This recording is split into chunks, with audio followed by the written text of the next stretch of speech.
Hello and welcome to the Lich Please podcast, the soon-to-be #1 D&D podcast in the UK and possibly even the world. I'm here, as always, with my co-host Alex. I'm Iwan. Do you want to talk some D&D for a bit? Yeah, let's talk. Here we go. So, first episode. This is a big one. Can find stuff out about us. We'll go with Yeah. yeah. Well, I guess we'll What start was? with the how we got into D&D.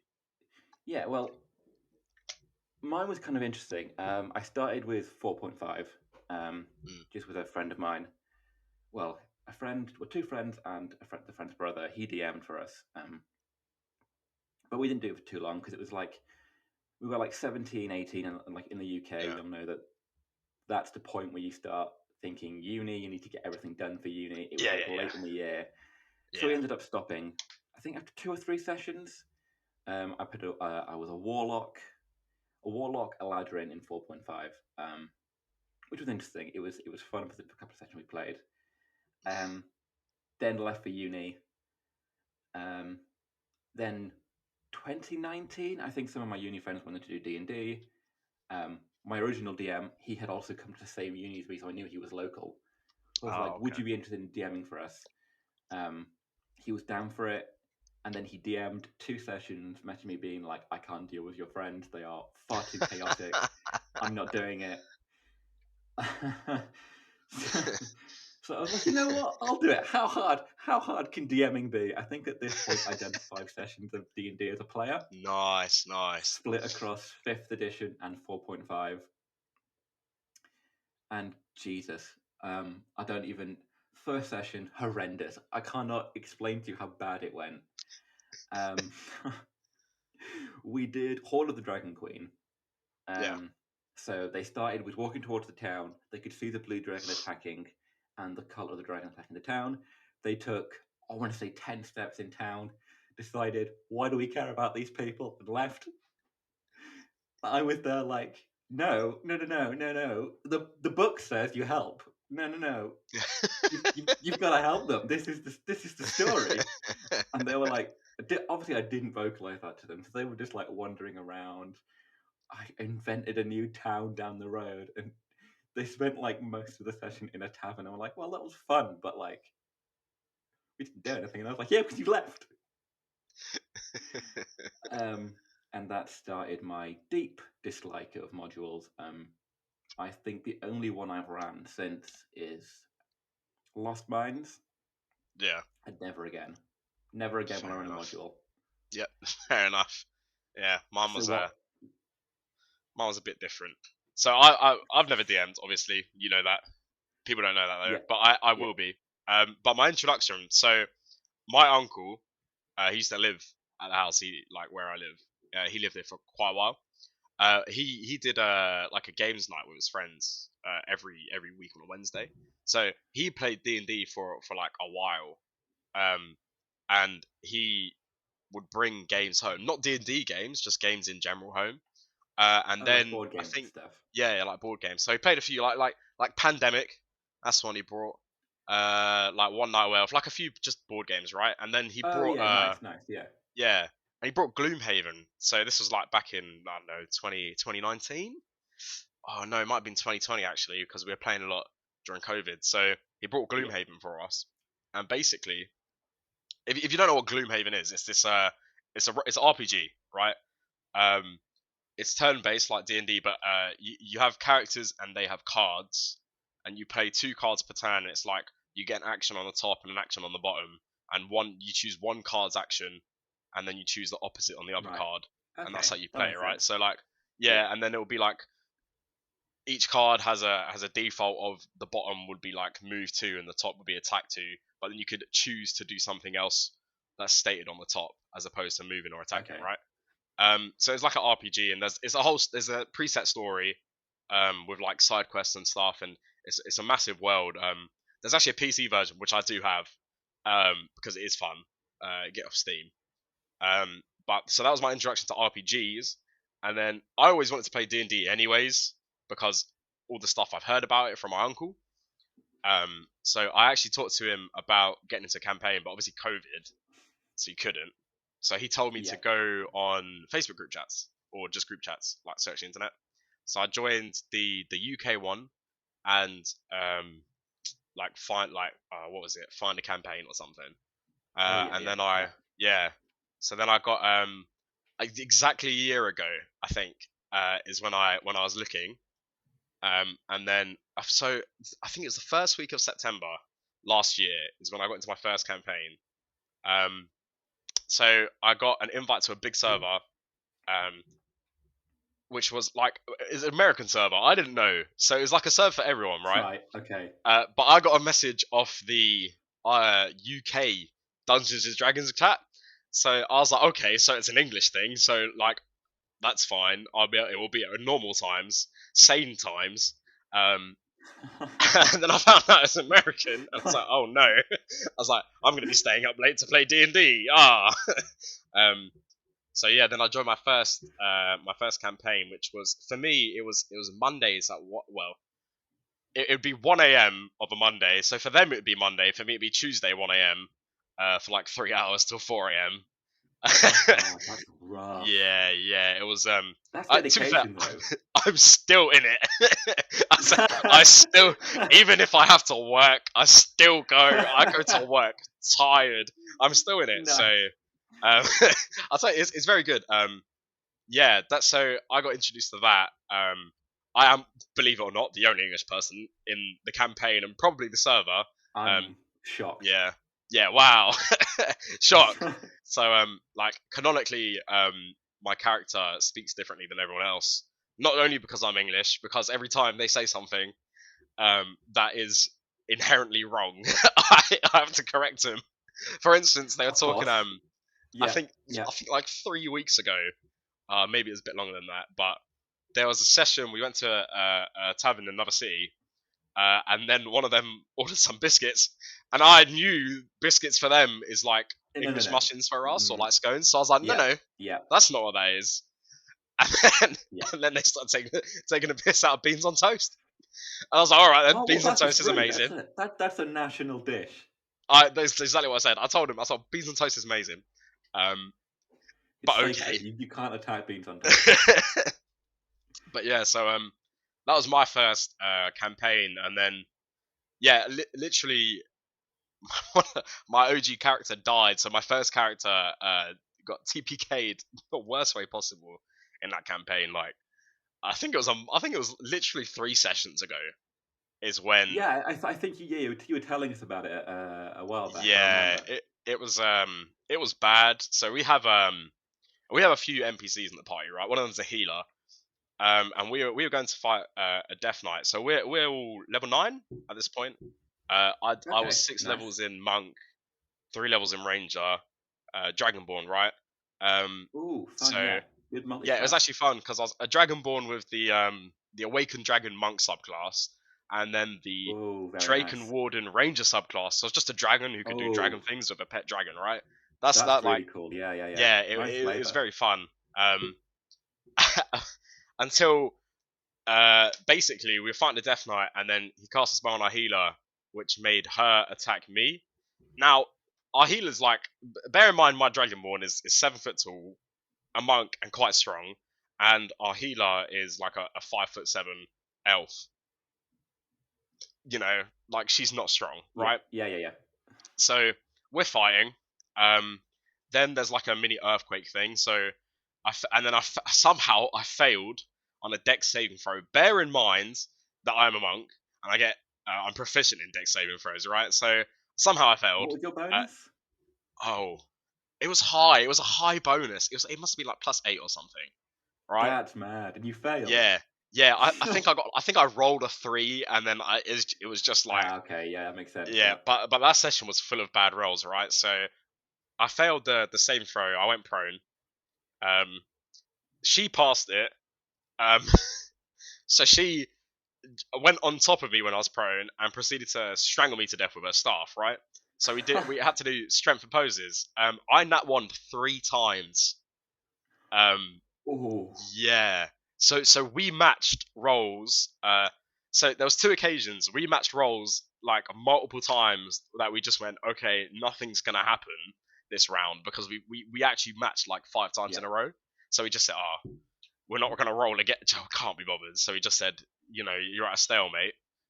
But then I nat one 3 times. I didn't even nat 20 once. That's the worst part. So the healer nat one, I think once, nat 20 twice, and then just was rolling higher than me regardless. And she is like up +0 in strength. I've got like +3.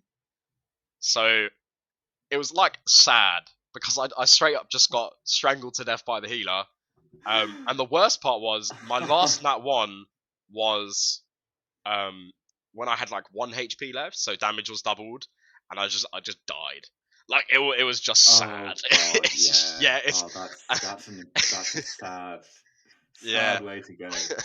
And like, bear in mind, in this campaign, technically I've died before, like twice. So like one was I died in a ruins, but you had to die to get out. That was like the whole thing of it. It was like a mental thing. That's fun.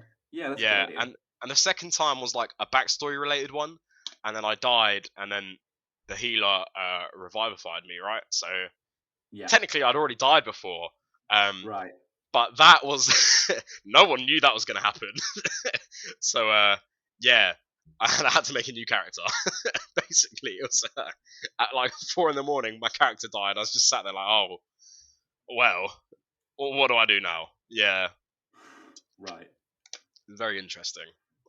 But yeah, that's how I got into D&D, and then obviously I joined your campaign. Yeah, you did. Yeah, back in February. I'm gonna say Feb. I feel like it was Feb. It was something like that. Feb is when we started talking about the campaign, I think. Yeah, because I remember you sending me the message about the campaign, and I was I was on the way back from a weekend away at Brighton, so I think it's February. Yes, no, I remember. Yeah. Yeah. So it must have been February, and then we started the actual sessions in March. Possibly early March. Yeah, it took us a while to get set up and yeah, I mean, going on there's been I think like 17 something around like there. So yeah, it sounds about right. I think we had session 19 on Monday. Yeah, because we haven't missed many. Not too many, no, not a huge amount. We're pretty good on keeping it consistent. I think only like 3 or 4. I think. Not a huge amount, no. No, and that was just recently, like, because people like it's holiday season, right? So people get busy. People are away stuff, and things get difficult. It's not fun to like skip a session when someone's not there. Yeah. But no, yeah, you guys are doing interesting things. Yeah, interesting things. Yeah, that's my goal. Just interesting things. Interesting things. I mean, your character's kind of changed his motivation at the minute, right? You came in being like, this guy wants to be a knight, he's doing all this cool stuff, and now he's just like, you know what? I want to be a merchant. I want to buy and sell alcohol. Everywhere you go, you're like, can I roll to find alcohol? Your Goliath gin and Toadstool tonic. Oh yeah. Stuff you've made me make up. It's the old side hustle, is what it is. He'll wrap around. When his character arc comes, he'll wrap around. Don't worry, he'll be there. He'll find his way. He's going to be a knight still. He's going to be moonlighting as a trader. Yeah, he'll find his way, I hope. Yeah, somehow. But yeah, so that's... You've only done homebrew campaign, then? You've never been in a I've never been in a module. Never, ever. So right, that's kind of interesting. Yeah, I've been in 4 campaigns, right? So one was obviously the one I started, and then I joined another one, which was like a homebrew on another server. I dropped out of that campaign like 3 weeks in because firstly, like 3 people had already dropped out because they couldn't make it anymore. And I think there's 6 of us, so there's 3 of us left. And then like it just faded. So that campaign ended, but that can happen. That was a homebrew one. And then I was in a AD&D first edition one, which was really weird because I didn't even know it was going to be that. It was just I got an invite on the server I was on. I thought he was just promoting a campaign he wanted to do, so I was like, okay, cool, I'll join that. Turns out it was a whole server with this massive homebrew AD&D 1E edition campaign. And I sat there trying to like understand the rules, and I I played I think like 3 sessions before I just left the server because it's not like it was it was really good and the DM is a great guy, but like I just if you go AD, from AD&D 5e I've to heard can AD&D, be intense. It can yeah, be a learning curve. It's different, isn't it? It is it's different. different. That's hard to label it. Like the especially because it's the first edition, they're significantly amount different with 5e, and I started on Yeah. 5e, so it's like okay, wow, Yeah. Yeah. this is weird. And then I just left. Like it was fun. It was fun, and that server was, to be fair, it was really well built up. He would basically run sessions on the server with different people, so you could end up finding the people who weren't in your session somewhere, and then you do a session with them. So it was Oh, like this right. massive Okay. world, right? So that was really cool. Because like I had sessions with, I mean, he did like just one-on-one set. My first session was a one-on-one session. Of Oh, like right. Okay, me, that's fun. like yeah. And then I found some people and I did a session with them, and then my third session was weird. There was this guy who was like really argumentative with the DM.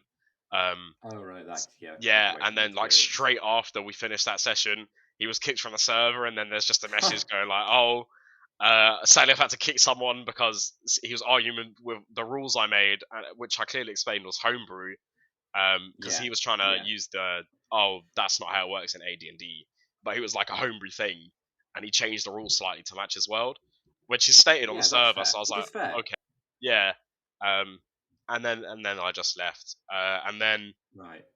yeah, and then your campaign, and that's all the campaigns I've been in, basically. So yeah, I, it's an unpopular opinion, and I'm gonna. But I really think that modules are harder than homebrewing. there's I can agree with that. It's you've got the preset Yeah, world, right? But you want to follow the preset world, but it's hard to do that because that's it's a campaign. that's my point. Like, if I write my own campaign and homebrew everything, I, to a degree, know that I can say whatever I want and edit it because it's only in my head. Like, it doesn't matter. Yeah, It's very difficult to read a book, especially for like me as a dyslexic, to remember to memorize all of that and to be able yeah, to edit things on the fly because you guys are nut. You don't do yeah. ever, and I think that goes for any DM. You never, your plan never works out because they will do some Mm. shit, Oh yeah, of and it never course. works out. Yeah, So being able to edit, I mean, I respect any DM who can do that to another level. If you can on the fly edit a campaign mm, book in your head, yeah, I give you props because I would be too nervous. Like, oh, what if I change this? If I fuck something up later down the line? But with homebrew, I think easy. So new DM, I reckon, start if you want to get into comfortable with DMing. Run a couple of one shots homebrew. Your players aren't yeah. going to give a Oh, fuck if it's not great. Just have a couple yeah, of sessions being able to manage things before diving into a campaign proper. yeah. I think modules wise, I think they're good if you and your friends have never played D&D and you wanna run a few sessions and you obviously Yes, no, I like you don't agree. have a Yeah, DM, get a module, run the session from the book, right? Because the first time you play D&D, you're not going to do some absolutely crazy out of the way things. Like you're just going to logically follow the story. It's when you start playing a few more sessions and you realize you can just do what you want, then yeah, everything just goes off. That's when you start doing exactly. homebrew stuff. But like, if you're getting into D&D, a module's a good start. Don't get me wrong, starting in a homebrew is great as well. Like, if you want to get into D&D with your friends you've never Yeah, played and you want to DM your own world, cool, go ahead, knock yourself out. But if you just want a taster, modules are good. That's how I look at it. Like, modules can help the, for the new people, but otherwise, there's no point. the one addition I would make is if you're someone who's never played D&D but you've watched every season of Critical Role or every season of Bench 20, you can DM. Oh yeah, yeah, no, You without doubt. you probably know the rules better than most people. You can absolutely DM no problem because Yeah, you've consumed so many hours of D&D at that point. You are comfortable. You know the rules. You know, like even if you don't think you do, when you get into it, you will know what to do. So you yeah, can absolutely DM off the back of that 100%. definitely I watching. don't think you're missing anything. You're possibly missing like the smallest sliver Yeah, like of like just the understanding as a actually player, experience. Yeah, but like like the actual experience of it. it's nothing really. I don't think. But no, I agree. It's like if you've definitely watched just YouTube. D&D, you'll be fine. Because a lot of the time as well, like YouTube D&D, especially like Critical Role and like Dimension 20, a lot of the time they do a lot of like outrageously cool things for like D&D. So it will help with even with like world building. It will just be Yeah, easier as opposed to going straight into homebrew and if you don't understand D&D basically. exactly. On the topic of world building, Hmm. you're just getting started. I am. I am. I've finished, well, to a degree, finished mine. I'm going to constantly be editing it and adding to it and stuff. As Yeah, I constantly put new updates in the PDF and just send it in. Like we added a calendar a while back. yeah. How are you finding homebrewing? Is anything like you Ah, find easy, struggling with? Where are you so at with it? oh god. So I procrastinate a lot. This is my thing. I do Okay, cool. just not. Just sometimes I'll sit there because I like to do it with music on, which is my downfall because I will just sit there and listen to the music as opposed to doing any work. So Absolutely, yeah, like no, I get that. sometimes I just do a lot, and then sometimes I don't do much, right? Um, but in terms of like building my world, I'd say I do. So I know a lot of people just go straight into the world building, like all the countries, the regions, the world, the Yeah, map, yeah, and some history lore as well, like how the world was created and like mega events, right? I yeah. don't, not straight away. It's not that I don't have the ideas for it. I know what I want to do. It's just I would rather sort out like rules and classes and things because in Okay, my that's eyes an that's gonna interesting way take to look at it. I longer. don't think I've heard that before. Yeah, I just think, oh, I know the rough basis of what I'm doing a campaign for, right? So obviously but I'm doing a pirate one. And there Yeah. is it's I don't think it's too difficult to world build a pirate campaign, right? There's a lot of pirate media. There's Is the so is the way much, I I think, describe it. yeah. And I mean, Yeah, with something like a pirate campaign, people are in it for the aspect of being a pirate. So you can fully lean into those tropes because that's what people yeah, are wanting and expecting yeah, from it. exactly. Yeah, 100%. So that's why I'm not too fussed on the world building. Like with world building as well, you don't have to go absolutely mental because a lot of world building will also take place when you're DMing. Is that Um, I dig up my 72-page document? yeah, but yeah, that's why I don't start with world building. Especially for the pirate campaign. There are a lot of like homebrew pirate worlds you can find on the internet, which is like is helpful. Um, but like rules wise, they all differ. So I think Yeah. there was a specific book, I can't remember what it was. That it's not like a D&D beyond like Wizards of the Coast book or anything. Like it's just like a homebrew source book, and everyone was suggesting like, oh, check this out. The rules are cool. And the rules were all right. Like they were cool, but Oh, like people had edited their a own. third party product kind of thing, Yeah, yeah, yeah. And which I was are just mostly checking better out what than people. the actual Yeah. stuff the Wizards of the Coast put out. Oh, yeah, of course. Just got to get that But dig in there. yeah, I was checking out the rule. Like the rules are good. Um, for instance, like for at sea battles, right? Because obviously you're on a ship, Yeah. and it's going to be different as to regular fights because you can't run up to them and smack them because you're on a ship. Yeah, yeah, So like exactly. Yeah, it yeah. varies. But like I've just taken some rules and stuff I've seen and I've edited my own in because I feel like some like combat wise for the rules that were there, it felt kind of slow. So I was like, Right, okay, okay. I've edited a bit. Like, so I think something on the rules was, um, each player has their turn, and to do something, they've got to like move to where the part. So, for instance, like if you wanted to move the ship, you would in character move your character to the wheel and move it basically, and you'd have to move the ship. So you'd Okay. have to have a person at every station to do something, but that'd also mean like a ship versus one ship would take all of their turns and then the ship's turn because I'm not going to do the NPCs' turns. Like, there's no point on the ship. I'll just be like, oh, the ship does No. this, but then it would take Yeah. everyone's turns to do something. So I've decided, little spoiler here for some rules. What I'll do is you all talk about the thing you want to do on the ship just at once. Like, I'm not going to do it until like everyone discusses, and then Okay. we move the ship, we shoot with the things, we roll, whatever, basically. So instead of like individual turns, each ship has a turn, so it's like one to the other kind of thing. Yeah, it's like the ship is like the PC, but it has got 6 people playing that PC. Yeah. Okay. That's what. Yeah, That really speeds up combat and keeps it exciting, and keeps things flowing a lot better than. yeah. Yeah, that's good. I like that.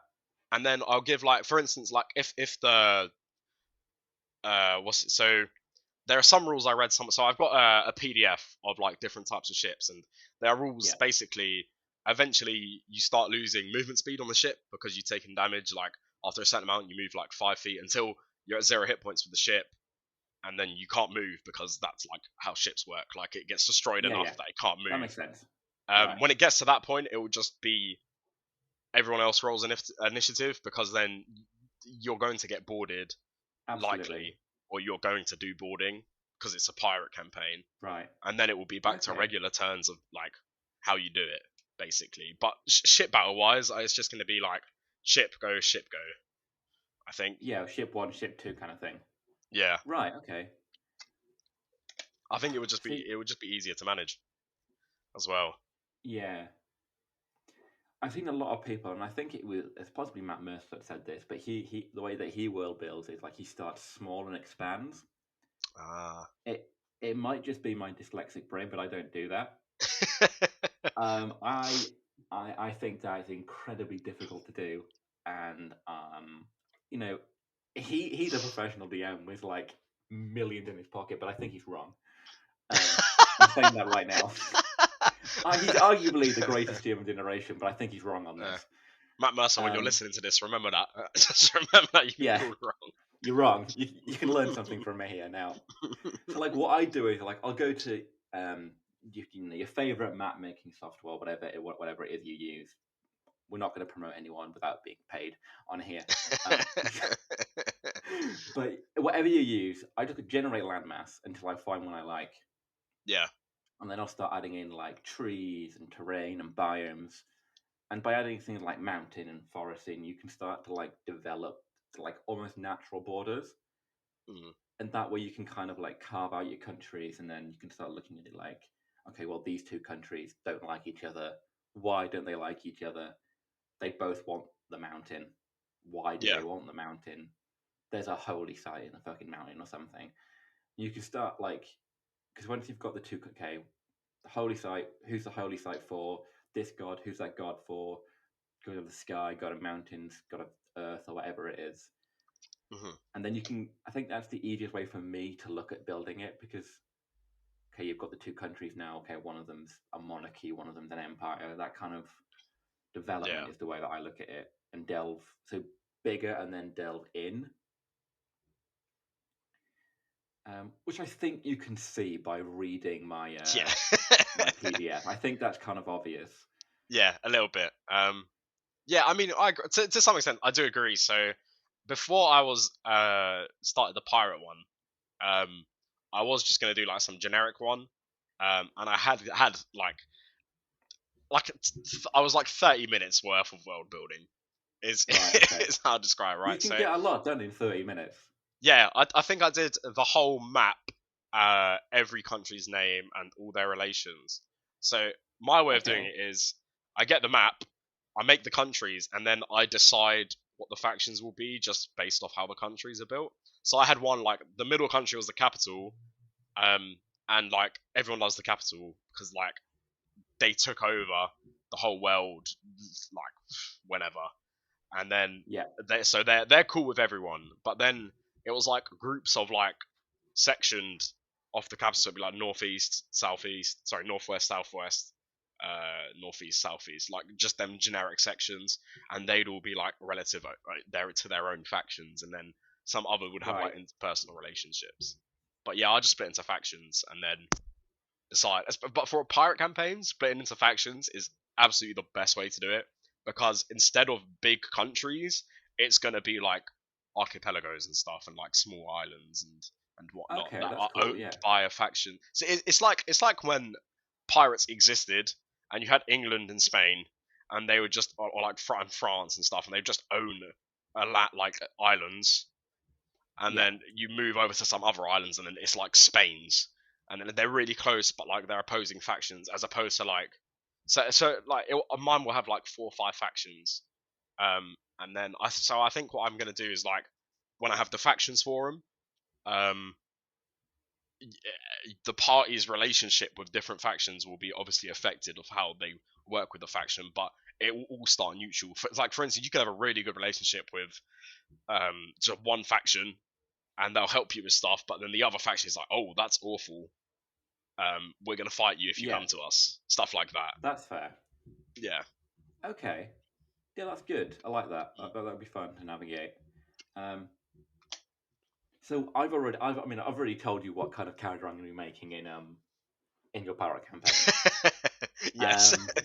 Um, my plan is to just make a like an old lady who just found herself on the ship and just Yeah. go into the crew. She's just like, Yeah. well, I'm here, so Yeah. the old There is old woman who just gets picked up. yeah.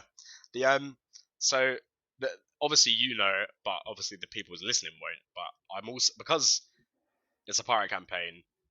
Yes, it's a fantasy pirate campaign, but there's not a lot of classes that are just pre-made for a pirate campaign, right? Like, Yes. there's obviously swashbuckler, right? Swashbuckler rogue, that exists. Yeah, cool. You can use that if you want to, but I've decided everyone's gonna have a homebrew subclass. Or I mean, you don't have to. Obviously, I'm not going to force anyone. If you can have a No. regular No. subclass, right? Absolutely. But at least everyone agreed in the chat to some degree that we would go through a subclass, because I would like it as well, as opposed to, let's say you just, I don't know, have some I don't know, rune knight fighter, right? Like, it's cool, you're a rune knight and you can do stuff like whatever, right? But like, it might not off, because I'm going to start everyone at the levels where they've got their subclass. It's not going to work into your backstory necessarily. Like, you'd have to write it around that. So what I want is Yeah. people to come up with a backstory, and then we'll write a subclass around the backstory. That's So cool. that it's Yeah, like that's really fun. so you have more Yeah, that freedom with works. the backstory. Yeah. Yeah. So that's like, so what I want is I'll set like each person down at one point, and then we'll go through a rough backstory, and then I'll give them some lore to help with the backstory, and just like a rough outline, and then we'll do the subclass, because I've done subclasses before, like I know Yeah. how to build them Yeah. and stuff. Cool. We'll shoot some ideas, and then that's their subclass, and it will be a part of their backstory. Yeah. That Yeah, makes sense. and then So for instance, like, let's briefly discuss yeah, mine now. I want the old lady to be a warlock, and I want it to be a yes. warlock of a like an ancient kraken.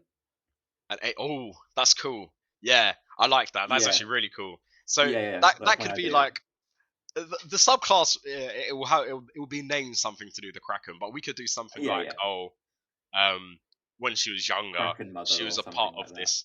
Yeah, like when she was younger, she was a Cult. part of She this. was a cultist. She was a part of a cult, or like she could have been a cult, or maybe she was a part of a small island, like which was like a small, like, unknown island full of people, like a unknown tribe, unknown island, whatever, Oh, that's right? cool. I like that better. To And be fair. and then they were all like chilling one day, and they all got along, and it was a nice little habitat. Uh, Kraken comes, kills them. That could be one of them, or it could be like they work with the Kraken. So I think work with the she's kraken. I like that yeah. So slightly. it's like it's in a really bad area of the planet, one where there's just a lot of like sea monsters and stuff, right? And not many people can't get to it, but because they've lived there and grown up there, they're used to it, and they work with the Kraken for things, and it'll be something like Yeah. that. And then we can do like, oh, the subclass. So like, if it's a warlock, I think level like 6 or something, they get their second like ability or something. It could be something like, Yeah. oh, you've worked with a Kraken your whole life, you're used to how they work, like you can do some sort of attack for some amount of damage, and the attack is related to the Kraken. It could be like it could be 3 times per long rest. You can shoot ink out of your hands, right? It blinds them, and you get advantage on attacks to them until but they have to pass like a dex save to dodge it, Yeah, that'd be and cool. then a Constitution save to get rid of the blindness effect, and then it max lasts like 3 turns, like something like that, right? That'd be fun. Or like her arm turns into a tentacle. It's called tentacle tickle or something. Yeah.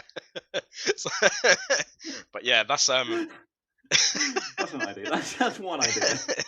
yeah, that's there. But that's what I want to do, because I think it'd be more enjoyable if everyone had a subclass for their backstory, because you know I this. think so. Yeah. And the others don't yet, but if they listen to the podcast, which they will, they're gonna hear it. They So better. yeah, You know, addressing you shout out to directly you now, guys. you better fucking be listening. You know who we're talking about. So obviously for your campaign, I don't know about any of the others, right? I don't know their subclass or anything. As far as I'm concerned, I'm the only person who's homebrewed their subclass for your campaign. I can neither confirm nor deny that. Sure. I can neither confirm or deny that. But yeah. yeah. I mean, I've mentioned it before. I've homebrewed some homebrew classes based on decisions that you might make. I.e., if you fuck up, this might happen to you. Yeah. But yeah, no, so, it should be good. Yeah. So I obviously for yours I homebrewed my subclass, which is cool, by the way. I'm not gonna spoil anything, because the people who are listening, obviously it's gonna be the Monday session as well. They'll be listening, so I can't tell them anything, you know. Yeah. So it's cool. That's all you gotta know. It's cool. It's fun. It's gonna be interesting. It is cool. It's fun. Yeah. Sadly, the recent book, I think it's like Bixby's, something like that. Recent, the giant one. Yeah, I was checking out their subclass. They've taken inspiration from me. That's all I'm gonna say. They've read my subclass. No copyright. We're gonna strike them down. They've read my. I think there's like 12 views and like 8 ads. They must have seen it. World famous subclass. They've had it. Oh, absolutely. Because it's not like books been in development for a few years now. But yeah, no. So But at least you got it out before them, so no one can accuse you of copywriting it. Exactly. Mine's got a cooler name as well, so you know, there's just like Path of the Giant. Mine is I'm not gonna say it yet. I'll say you guys will find out what the subclass is when the others find out what the subclass is. So when the party find out what the subclass is. Basically, because it's cool. Yeah. I guess let's talk about the party for a bit. We've got Finnan, the half-elf bard. Yes. The half-elf bard. The Lashara. Lashara, yeah. Half-elf. Is Lashara not a full elf? Half-elf cleric. I thought Lashara was a regular elf, just like a normal elf. No, I think. Or is that Lila? Lila? Lila. I always get it wrong. I know the player is listening and they're going to be raging, but Lila, whatever it is. Yeah. They're a rogue. Astra is a half-elf. Yes. Monk. Yes. many regular half-elf guys. Nothing to worry about. No, it's fine. Just many regular half-elves, an elf and a Goliath wandering around, and then don't forget the most regular half-elf tier. Yeah, very regular half-elf. Pale regular half-elf who floats. Yes, with wings. With wings. Paladin. Nice little Paladin, yeah. Half-elf Paladin, and then there's me. I'm a Goliath. Yeah, I'm the special Goliath, one. Yeah. Dan. We all love Dan though. We do love Dan. Dan is great. Dan is amazing. Yeah, Dan's we do love Dan. Character. Yeah. But there's something happened was it the second session or maybe even first session that has now become a major plot point in the campaign. I'm gonna say it was the second session. I think I had made a map on another very famous map making software. We made a battle map, and I'd added a chest in just for some decoration. Lashara, as we have discovered, has an affinity for searching You could say every that. Yeah. possible thing that she can find. Yeah. Walked up and went, it is a chest. And I went, is there anything in it? And I went, well, there is now, isn't there? Now you've asked, there's something in it. Opens the chest, finds some buttons. Buttons Yeah. hiding some gold. Lashara doesn't just taste the gold like I thought she would. Takes the entire chest of buttons. They might be worth something. Yeah. Fuck. Right. Okay. Gotta find a way to implement buttons into this fucking thing now. By the time they've walked back to town, the button god has been born and they're talking about the button god. So I'm like, fuck, I've got to make a fucking button god. And now we have a button god. There's button law. There's the supreme order. No, the supreme order of the arcane button. There's button law. Yeah. There are button mancers. There's a button pope. There's an entire cult surrounding this, and it's just, it was, I don't know. It got away from me, and I regret doing it. It was interesting. It's we've not talked about the old button god in a while though. I'll tell you what though. After since we're on this Bertram was the button god is watching. He's around. Yeah. No, we haven't seen him in a while. Obviously, we've been on a little slide adventure. That was fun. As you will. That was interesting. To be fair, it was very enjoyable. One of the multiple moments that I've lost a lot of hit points. Which, by the way, I'd like to put this out. Me and Tyr, I think, on aggregate, have lost the most hit points. We both have the highest AC and health. Like, just straight up. Yeah, like, we're tanks, but, like, we straight up just get hit a lot. I think it's because you both are just up there all the time.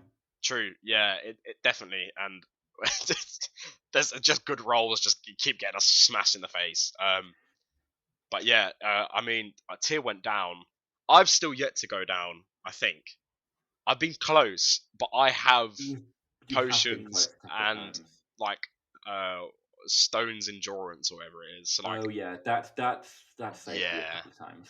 So I managed to get away with it, but like Tyr just he went down when we were fighting the spell man at the tower. Yes, I think he took a fireball to the face. Yeah, the guy with the mark who Lashara cut his skin off to save it. Yeah. Oh, yeah. It's interesting.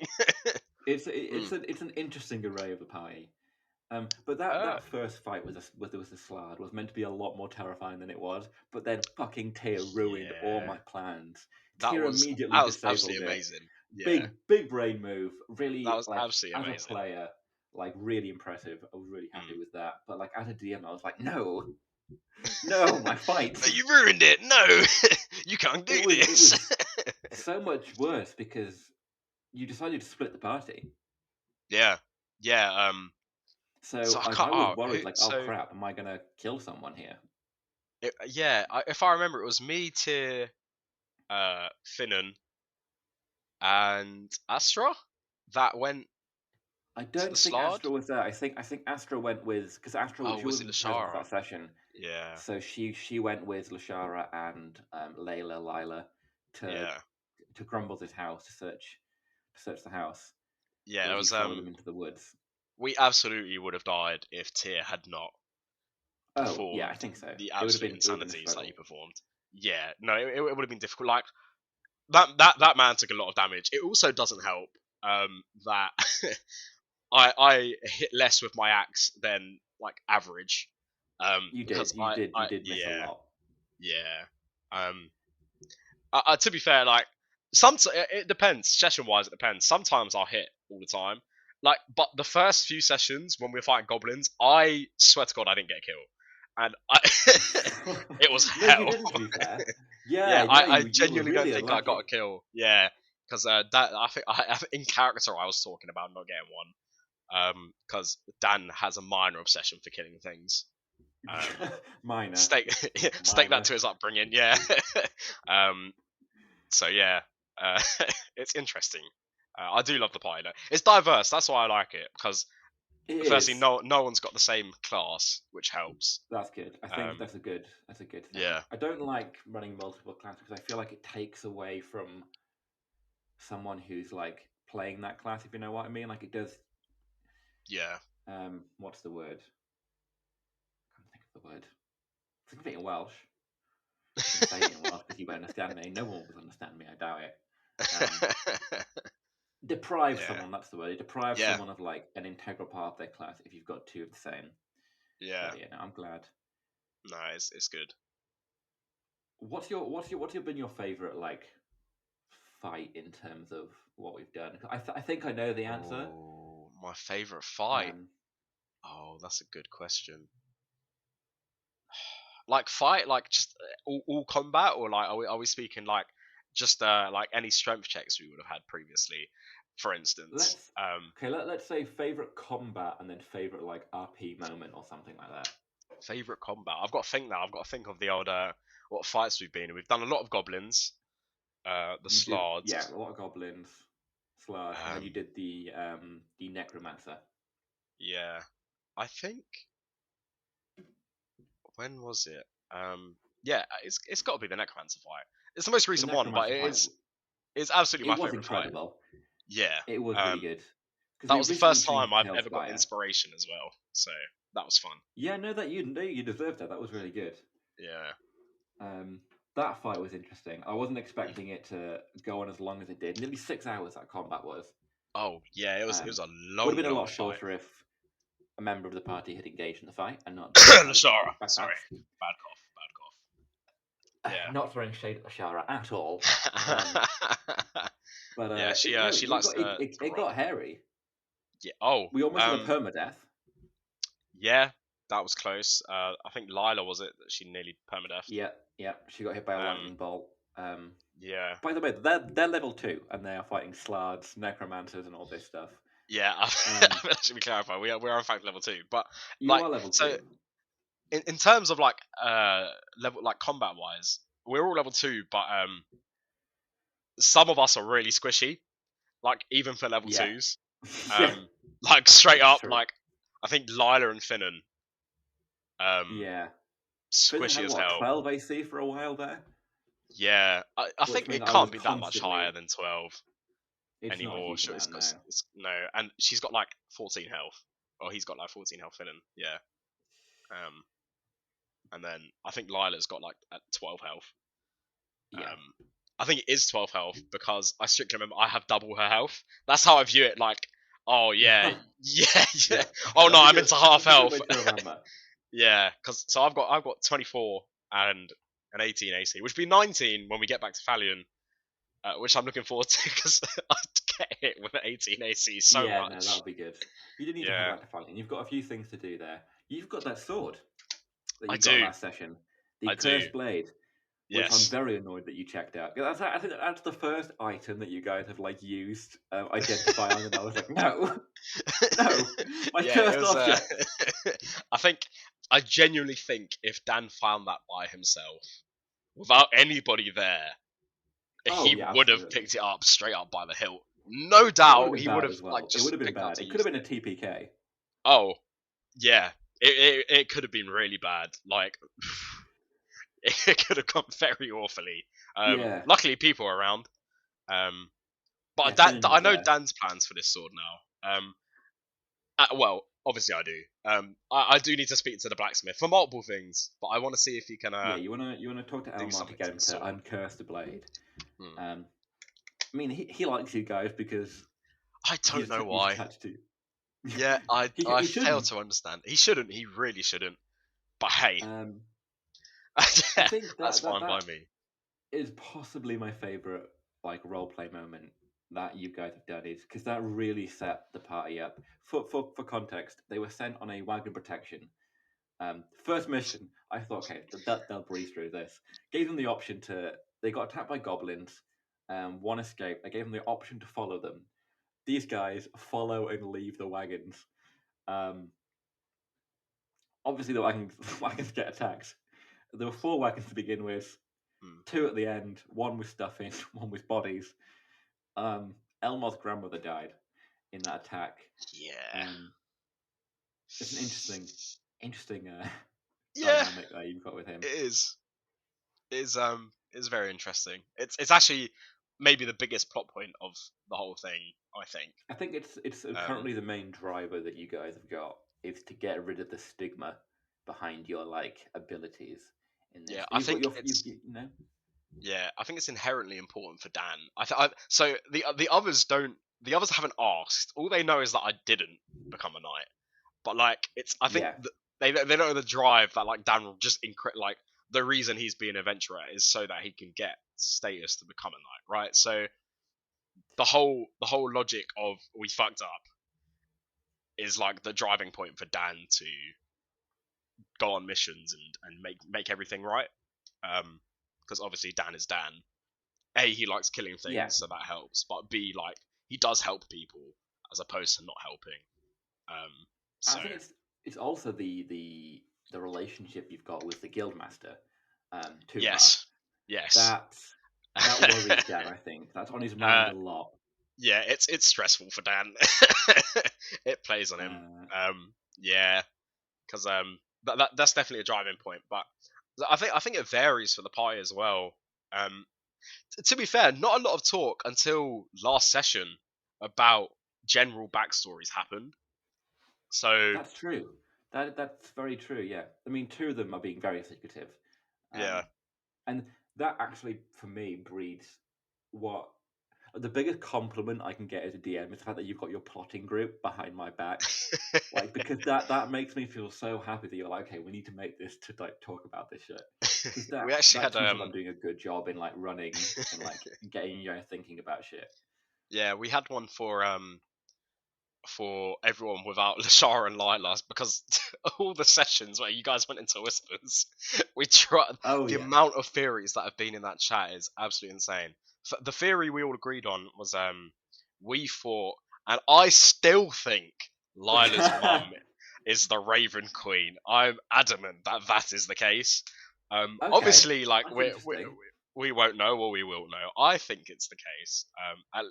Obviously, Okay. now that we've learned a mass amount of the backstory for them, we have made a group chat solely for figuring out what's wrong with the Raven Queen, with them in it, because Yeah. now we know their backstory, right? But Yeah. obviously, so there are things that have been let slip out of character that we can't use, like where Lila's from and the Yeah. half orc stuff with the Shara, but the theories I've sat there like out. I'm telling you, when I go to sleep, I will sit there and You're think thinking about it. about That's what good. is I happening. like that though.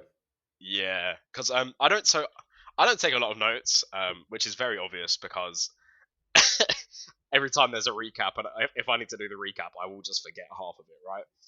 I don't take a But lot of your notes, but recall's pretty good though. Like you remember a lot. I yeah, mean, you are a no, lore gremlin. You have. I think you're yeah. the one that's like done the lore the most. I think you're the I, hottest with the I lore. have read through lore many times. With like genuinely so much I've read. It's a lot. Um, There's a lot there. To be fair, it's impressive you read it yeah, all. yeah. I've read. I think I've read most. I've read all of the gods.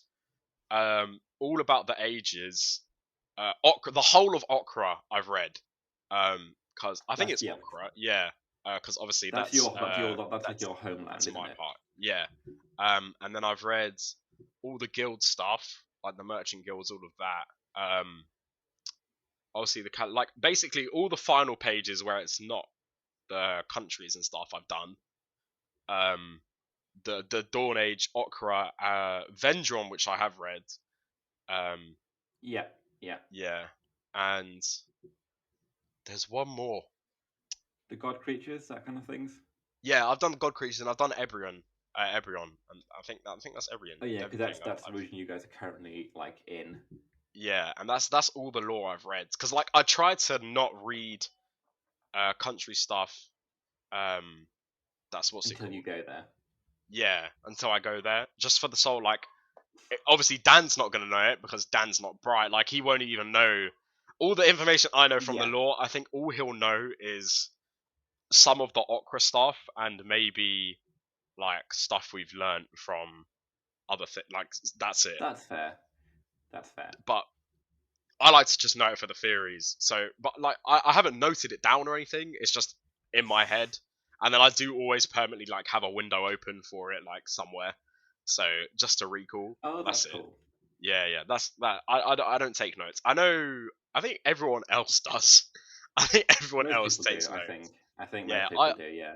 I don't because my notes will be really chaotic, and I can't be bothered to like organize them. So See, I've I just started try and using remember everything that happens. Yeah.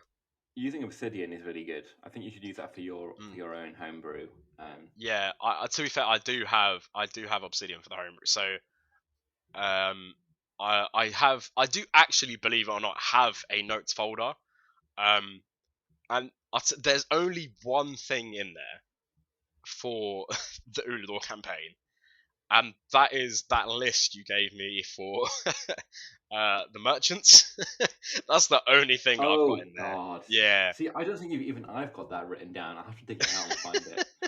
yeah, that is genuinely the only thing I've got written um, Cool. down because that's important, and I can't forget that. So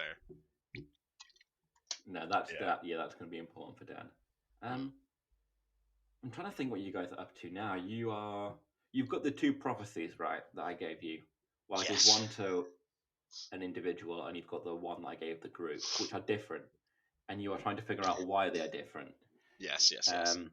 Which is it's kind of like annoying for me because I'm sat there being like, I'm so in my brain. I've staked there's three things or like two and a half. I think it'd be either A, Lila's the BBEG, and we've been scanned this whole time. Like Lila and Lashara. That's one of them, right? Because of the prophecy that's a she good got. theory. That's my that's. I'm like that's. I'm not leaning toward. That's like 20%. I think is likely to be. I Okay, don't think it's right. going to be it, but like 20% of me thinks it will. The other one is the prophecy Lila got was from a fake Raven Queen. I think this is the one we all agree on mutually. That this is likely. Like she got a fake prophecy. They're trying to She get got scammed. yeah, and they're trying to get whoever the hero is going to be, which I think it will be Lila. In their prophecy will be their hero, right? So because obviously they've given her the direct prophecy. Obviously we don't Yeah, know if there's other Raven Queen people who have the prophecy, but yeah. For a little bit of yeah, context, in this world, the Raven Queen has been kidnapped by two demon lords. yeah, So you think that the demon lords are giving them a prophecy to help them raise the demonic hero to yeah. um, But sort things. that's yeah. So I think that's what that will be. I think that's obviously the Lila being the hero part. People haven't talked about. I think she will be the hero for their prophecy. And then the other prophecy is the general prophecy, and there will be a group. Uh, maybe us, maybe someone we meet that will be the hero, and then Yeah, they've got to do something. possibly the party's good friend Irvon, Yeah, yeah. who everyone loves. I think it's going to be. Personally, I think it will be one of the Nartigars, the Nartigars. I don't know if I'm saying that Naughty right. guys, yeah, yeah, Yeah, I think it would be one of yeah, them because obviously I've law dived, so I know that at some point in yeah. time, the first one, the Uniter, he was a hero because he took down He Gilligan was. 4. So my eyes is there's gonna be one of them that's a hero again, and we just help them. I think. Um, Okay, that's interesting. that's the theories So I've got so far. I'll give you a little bit of extra lore, and Oh, I will know if the group are watching. Currently, there are three Nardigars living. I think, or No, is it no? Iron was the second king. He was like Oh, the second of the nine. So you know oh, about okay. you directly know about two of them. You know about Jessama, the Yes, 25th, he and his just got daughter crowned, didn't Alyssa, he? That was who the just got first crowned session. Yeah. first session. But you don't know about the third, and Oh, that's all I'm gonna say. oh, Just a little, just a little tease. that has. Oh man, that's big information. That's what that is. That is big information. Yeah, no, that's huge information. But I'm quite enjoying this current arc. it's interesting. So obviously when we're playing it, I get frustrated when I can't hear what's going on in whispers. That's natural, but it makes Yeah. things interesting. This is like the for people listening, it's the first arc, and I'm gonna call it like the goblin extermination The slash like Goblin arc. Yeah, yeah, it's like the the goblin Goblin arc, arc. but I'm Yeah. also gonna throw in like it's like a slash the Lila Lashara character arc as well is what I'll label it, because like Yeah. this part of the arc is their character arc, I think, Yeah. judging by all Yeah. the Yeah. whispers That and makes stuff. sense. But it's fun. I like seeing how other people's backstories are progressing, because I think I've got the least complicated one compared to. Oh, I think absolutely. mine is the Without a doubt, simplest. Like the when I least. sat there after a Or few possibly sessions, I was like, Finnan. yeah. Honestly, I don't know a lot about Finn's backstory. All I know is he's Um, he's a noble that ran away to do music. That's basically it. But yeah. like, yeah. Who? Yeah. Obviously, my backstory has Should we? like extra things to it, which like obviously Dan doesn't know the reason why he hasn't become a knight, like why I failed the He exam. doesn't. Like, yeah, he obviously doesn't know. No one else knows, but if they're listening to us, then now they know there's a reason. So we'll see if they listen. But yeah. Should we go into our segment, which we're going to do weekly? Oh yes, segment of I the think day, that'll be a segment of good the time to day, go into our segment of segment. the week. Yeah, D&D horror stories. Yeah. I genuinely love these like Reddit stories. They're like whatever it is. Like, am I the devil? Am I the asshole? I love all of them. So I'm excited for this. So you found this week's. Yes. Right. Yes. So this one's recent. It's 3 days ago as well. Okay. So the title and basically the TLDR is botched character introduction leaves me estranged from the party. Now, when I read this at the start, I was like, oh, so you straight away, like the first time you've introduced your character, you straight up just it was Alienated awful, them. and then yeah, that's what I was Yeah. thinking. It's not. Believe it or not, it's not the first time they've done their Is character. it This not? is Okay. yeah. So when I was reading, I was like, okay, wow, yeah. I'm gonna make So a prediction. This is bad DMing. okay, I can either confirm or deny. Okay. Yeah, we'll read it. So let's listen. this happened during my second campaign ever as a player, following almost a year of forever DMing. So Okay. that's cool. He's used to DMing, right? So I met this group on a Discord Forever server. DMs do make the worst players, though. They can make the worst players. So yeah, I'm tilting my opinion without already.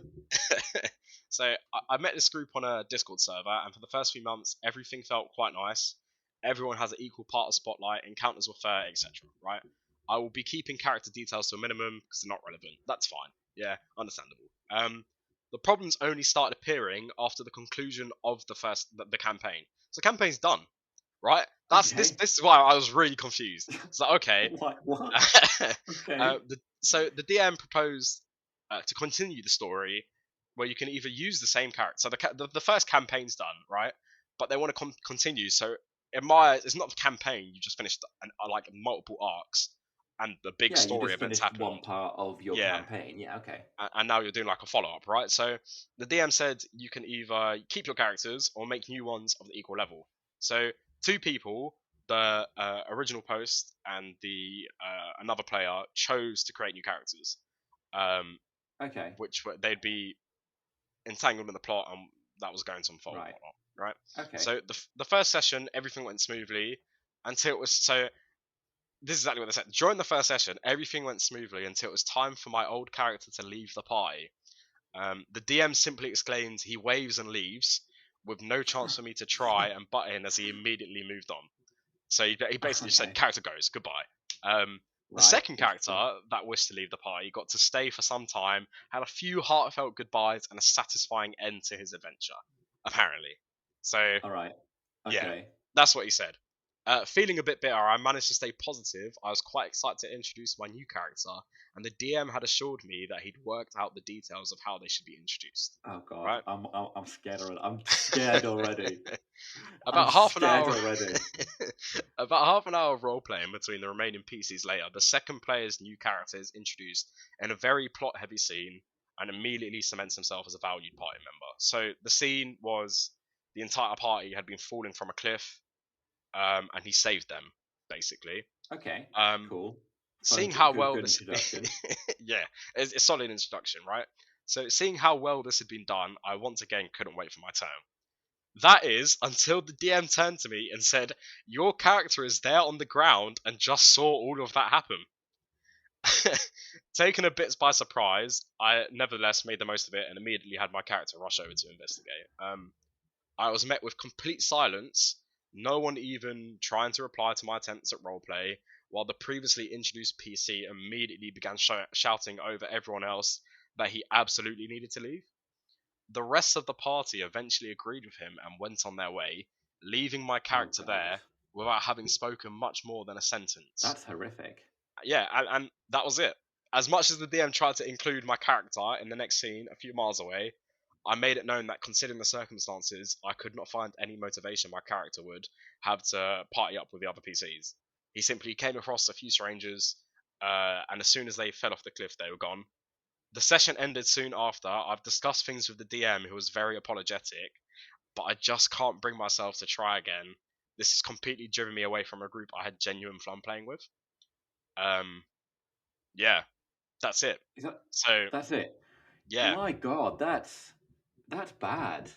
yeah. What I So don't. What that? it's interesting. It is how I put it. But so when I first read it, I was like, oh, these lot are assholes. Like straight up, like oh, they've just not Yeah, given me a chance. that's But the then I started feeling that reading, I'm getting. yeah. Then I started reading the comments, and it kind of dawned on me, they might be assholes, but he could also have just been an arsehole in the previous campaign, and they want to cut him out. Now, going about it that way is poor. Like going about it of just like, oh, That's not the way to do it. No. fuck your character. That's awful. But at the same Um, point, it's like he could have just realized. I feel like after the third time of your character's like the first time your original character didn't even get good goodbyes, they just left, and then the second time of your character, seeing them at the end of the cliff, I feel like he should have figured out that they don't want to play. Like I know yeah, the I DM feel was like it. apologetic, but there's absolutely no Yeah, chance the DM cared, right? Like in my eyes, either A, they straight up it was just really poorly DM'd and he forgot about that character, right? Or B, that they don't want person's him like, there. yeah, they just don't want him there, which is a poor way to go around it. But Yeah, I just think they don't want him there. I but it think does. it's just Has he yeah. left any comments? Let's have a look. So he Has like replied to OP replied to someone. anyone? Yeah, he replied. So he replied to a guy who said, "I'm glad the DM apologized, but how dense can you be? And what the fuck is wrong with your friends?" Um, and then like a bunch of things about how your friends are idiots, and I couldn't imagine my friends doing that.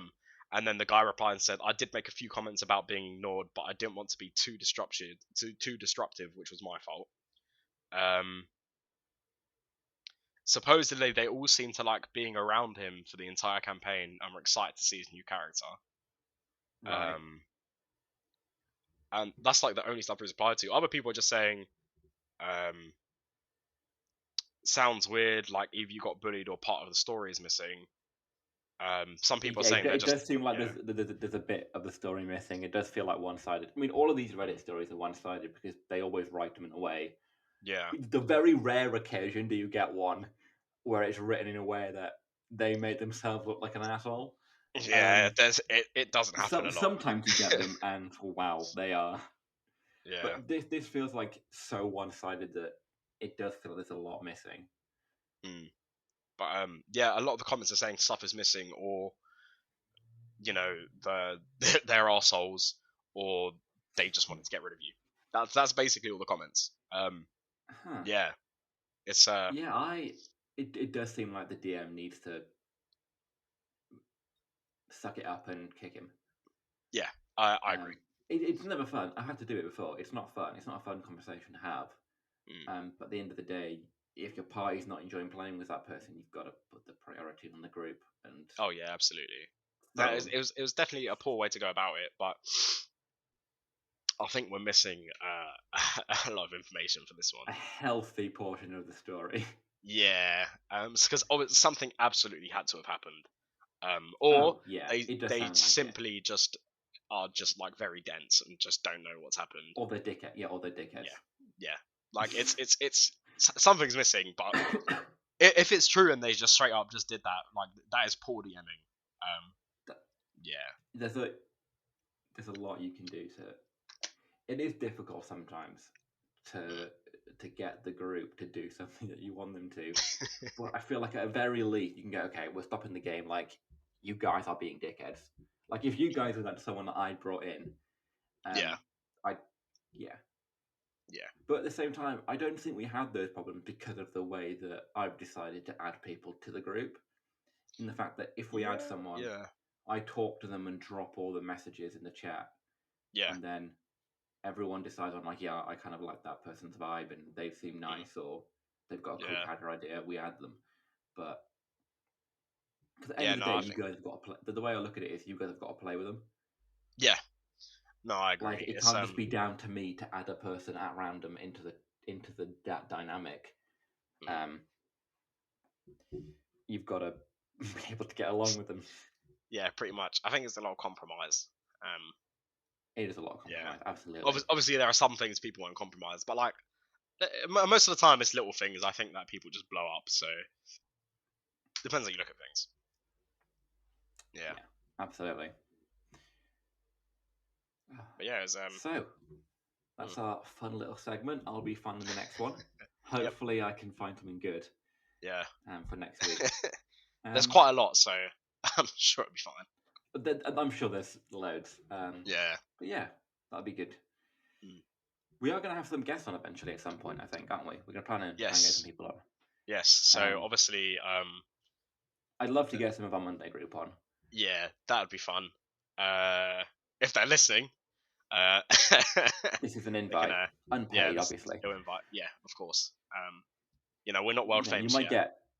You might get an inspiration if you join. Yeah, maybe. We'll take it under advisement. Yeah, we'll have the Monday lot. There's like Brennan. That'd be nice. Brennan would be amazing. I'd love to get Brennan on. Yeah. Or like Zach, Lou, any of the Dimension 20 cast. Yeah. Definitely like just people we know as well. That are not in the Monday lot. Like if we know anyone, we'll get. And even if you're listening at home and think that you'd like to come on and you've got an interesting story to share, do leave us a comment, shoot us a message on any of our socials. We're everywhere. Genuinely, we are so many socials the other day. Like TikTok, Instagram, Twitter, X, or whatever it's called now. X, Twitter, same thing. Yeah, even on like YouTube and stuff, just drop a comment. I'm sure. Yeah, just drop a comment. Yeah. So yeah, I think thank you for listening. This was episode 1 of first episode. When everyone comes and looks back at this when we're world famous. Exactly. This is where we started. In a dorm room and a bedroom. Amazing. Yeah, but if you're watching on YouTube, like and subscribe. You're watching on Spotify, give us a 5-star rating. Give us a listen. Genuinely helps more than you think. I think the 5-star ratings are going to be huge. Yeah. Or just 3-star, 4-star, like whatever rating. Just as long as it's not a 2 or a 1, we'll take it. Yeah, for sure. But yeah, we're on most of the major sites as well. We're on Amazon Music, Google Podcast. We're on Zencaster as well.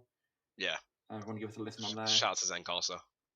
Yeah, big shout out to Zencaster for making this podcast possible. Genuinely, massive help from them for this. Yeah, it's great. Yeah. Thank you for listening. That's everything. Thanks for listening, guys. See you next week. Yeah. Goodbye.